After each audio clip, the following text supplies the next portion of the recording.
They called him untouchable, a massive black stallion, so wild, so fierce, that no cowboy, no matter how strong or brave, could get near him. He'd thrown men like rag dolls, broken bones, sent grown men running in fear.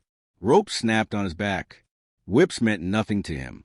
And in the quiet, dusty town of Dry Creek, people whispered his name like a curse. Shadow. No one dared go near him until one man arrived, a quiet stranger with nothing but a worn-out backpack, a faded jacket, and a small harmonica tucked in his pocket. He didn't come for fame. He didn't come to prove himself. He came because he had nowhere else to go. And somehow, he was the only one who could reach the horse no one else could touch. Dry Creek wasn't much.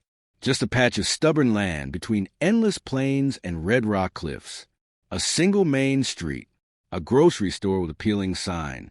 A saloon where the piano was always out of tune. And folks who worked hard, spoke little, and trusted even less. 2 miles out of town stood Ridgefield Ranch, once proud, once famous for breeding the finest horses in the state. Now it was known for one thing only, shadow. The ranch was run by Clara Ridgefield, tall, sharp-eyed, and tough as nails. She'd inherited the land from her father, and with it, the weight of a legacy crumbling under fear and failure. Shadow had come from the rodeo circuit, a star, a beast that no rider could stay on for 8 seconds. Crowds cheered, tickets sold, but when he came to the ranch, disaster followed. He'd thrown trainers, injured cowboys. Once, he'd nearly killed a vet, Dr. Mason, when the man tried to treat a wound. After that, no one came near him, not even Clara. She'd tried everything, hired the best, paid good money, but Shadow broke them all. And with each failure, the ranch's name sank deeper into shame. One night, in her dimly lit office, Clara slammed her fist on the desk. "I've had enough," she growled. "If he hurts one more man, I'll send him to the slaughterhouse." Her foreman, Jed, stood quietly. "He's not evil, ma'am," he said. "There's something in him worth saving." Clara didn't answer. She just stared out the window at the dark shape pacing behind the fence, like a shadow with a heartbeat. Word spread fast in Dry Creek. The saloon buzzed with stories. Some said Shadow's eyes glowed red at night. Others claimed he could smell fear. Children dared each other to say his name after dark. And then, one evening, a man walked down the dusty road into town. Boots worn thin, face lined with years of silence, eyes that had seen too much. His name was Eli. He sat on the edge of the boardwalk, pulled out his harmonica, and played a slow, mournful tune that drifted into the wind like a whisper. Kids stopped to listen. Parents shook their heads. Another drifter, one muttered, another soldier who lost himself in war. Eli didn't stay long. He walked on to the ranch and asked Clara for work. She looked him up and down. "You think you're different?" she asked. 30 men have tried to handle Shadow. All failed. Eli didn't brag, didn't boast. "I'm not here for glory," he said. "I just need a place to sleep and a chance."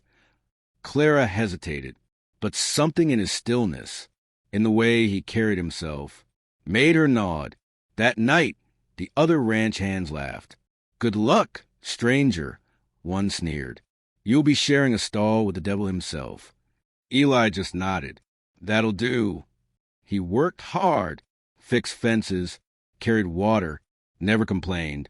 And every night, he sat by Shadow's stall and played his harmonica. At first, Shadow raged, kicked the walls, snorted in fury. But night after night, the music played, and slowly, the stallion began to listen. One morning, before the sun had fully risen, Shadow screamed, a sound so loud it shook the barn. Men dropped their tools, ran to the corral, fear in their eyes. "He's going to break loose," someone shouted. "He'll kill us all." But then Eli appeared, calm, steady, walking toward the stall, like he was walking into a quiet room. "Don't go in there." Jed yelled, "You'll get yourself killed." Eli didn't answer.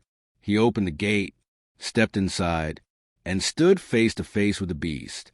Shadow reared, hooves thundering, eyes wild, but Eli didn't flinch. He raised his hand, palm open. No rope, no whip, just silence. The air grew thick. The world seemed to stop breathing. And then Shadow lowered his head, sniffed Eli's hand, and gently pressed his nose into the man's palm. A hush fell over the ranch. Someone whispered, "Lord Almighty." Another dropped his hat. Clara stood frozen, her heart pounding, not with fear, but with hope. That night, Eli sat by the stall again. "I know," he whispered. "I was afraid, too."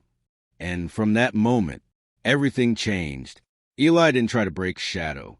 He understood him. He noticed things.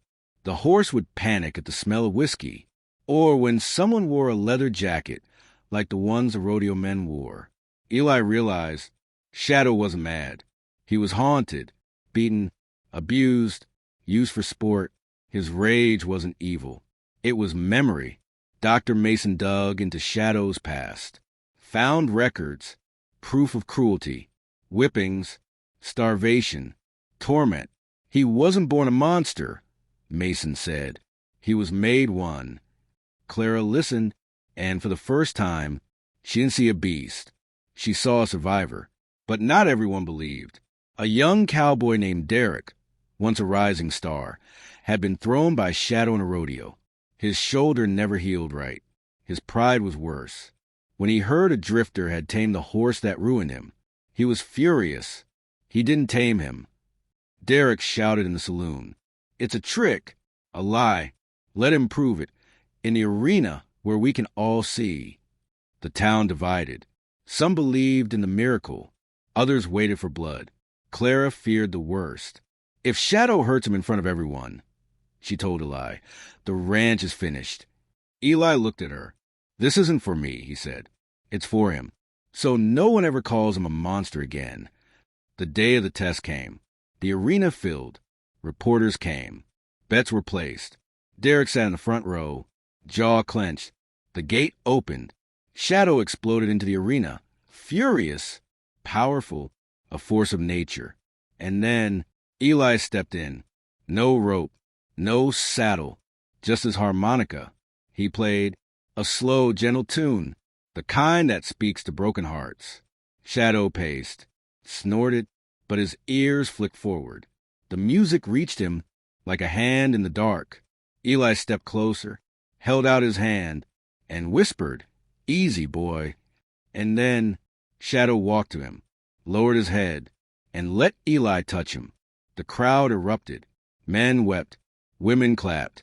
Kids jumped and cheered. Derek sat still, not in anger, but in shame. He'd been wrong. The enemy wasn't the horse or the soldier. It was his own pride. Clara offered Eli a job, not as a worker, but as partner. "Stay," she said. "You've given this place a second chance." And he did. The ranch changed. Cruel gear was locked away. New rules were made. Kids came to learn, to touch Shadow gently, to see that strength isn't about force. It's about trust. One night, a truck pulled up. An old army buddy stepped out, holding a box. Inside, a letter from Eli's best friend, killed in war. "I carried this a long way," the man said. "He wanted you to have it." Eli read the letter under stars. His friend's words cut deep. "Don't carry the guilt. Live for both of us." He wept, but this time he didn't feel alone. The next day, he buried the box under an old oak tree. Shadow stood beside him, as if to say, "I'm here." Eli played his harmonica, not a mournful tune, but one of peace, of healing.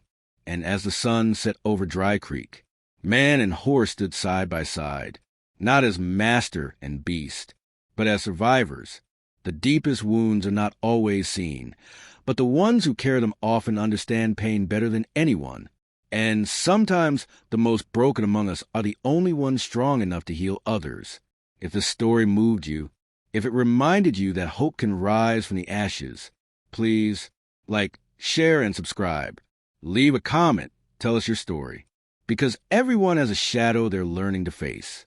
And sometimes all it takes is one act of courage, one moment of trust to change everything.